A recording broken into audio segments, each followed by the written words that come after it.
I've heard, and you've also told Inc. magazine, that you don't use email or computer. My first question to you is one, why? And two, even today with all the kinds of communication, how? Easy. One, if I had email, I would be inundated. I choose not to have email or ever turn a computer on. Now, all my companies are state-of-the-art, technologically advanced. If I want something printed out, it's printed out for me. But I do this out of choice. I'd rather make a phone call to you or write you a letter and communicate the way you deserve to be communicated with. And no disrespect to people on email, and I'd be so inundated, my gosh, I'd be on that computer all day long. I prefer to have that personal touch, and it seems to work. With all the companies I have that I'm quite active in, but I have great presidents running most of them. Thank God, I'm very blessed there, right, to take care of the details. But I'm still hands-on in many, many of the businesses here. And I could work better that way. And it goes down to this. Pay attention to the vital few, ignore the trivia many. If I had email, no disrespect, there'd be a lot of trivia on there I'd be answering. I try and pay attention to the vital few and ignore the trivia many. What do you differentiate those two categories to be? Like where would, let's say, your president be and where would like the head of a sales division be? Are they on two sides of that equation? No, what it is if it's one of my companies, you could call me directly. But people know, call me directly if you have to, but don't bother me with something someone else can handle. And they do it. It works really, really fine, works really well. But what's important would be obviously presence of company, anyone that's involved with me, either philanthropically, the main people philanthropically, or the main people in my businesses, or places or countries I want to reach out to. If the head of a country will call me, I'll call them right back. You know, things I feel are very significant. Insignificant are, I'll give you an example. In my life, it has been significant. I'm hit up every month for hundreds of requests. Send me $100, send me $2 million. You have all the money, share it with me. And I don't even touch it. I can't. I'm swarmed.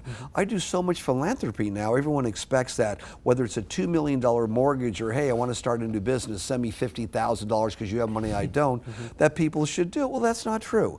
I spend millions on philanthropic work, but I do it through our foundation where it really makes sense, not where I have to go through it all myself. So what I'm really hearing is not so much like, oh, I'm opposed to using email, but rather I have set up a system of delegation. That's correct. That I believe in that makes sense. So, and it works. So let's take that approach for a moment. You know, that's not an overnight thing. No. You can't just say, hey, Mr. President of XYZ company, it's yours now, go run it day to day, and I'll just check in if the numbers don't hit. Because you can obviously see problems coming a mile away that maybe you wouldn't if you weren't as connected. So my question is, how do you begin to set up that system so that you have the, and I'll call it a luxury in some ways, of communicating as you see fit, when you see fit with those key decision makers? Well, for starters, I'm the chairman of the board, okay, of the major companies. So I know detail what's going on from the chairman of the board's point of view. I also know that the people that I've hired can do what they're doing much better than I can. And I know what I need to know, and so do they. So they could pick up the phone and call me, JP, we just did this, or look what we're doing here. I also attend meetings on a regular basis to see where we're at and where we're going, and meet with marketing people, meet with promotional people, meet with our educational people, sports marketing people, to get a hands-on feel for what we're doing, where we're going, and in those really important meetings, I sit in to help make the decisions.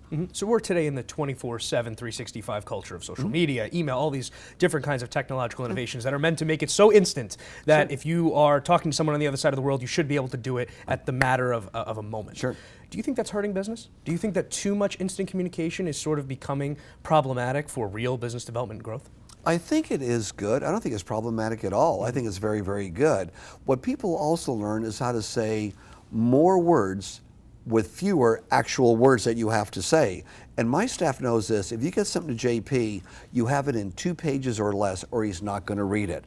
So it forces people to give you the summary and not all the adjectives that go along with it. So when people give me reports or get to it, they get to the bottom line, to what's really important. Pay attention to the vital few, ignore the trivia many. This way one could correspond with me in 1/10 the time with the details, and I could react. If I need more information, I ask for backup.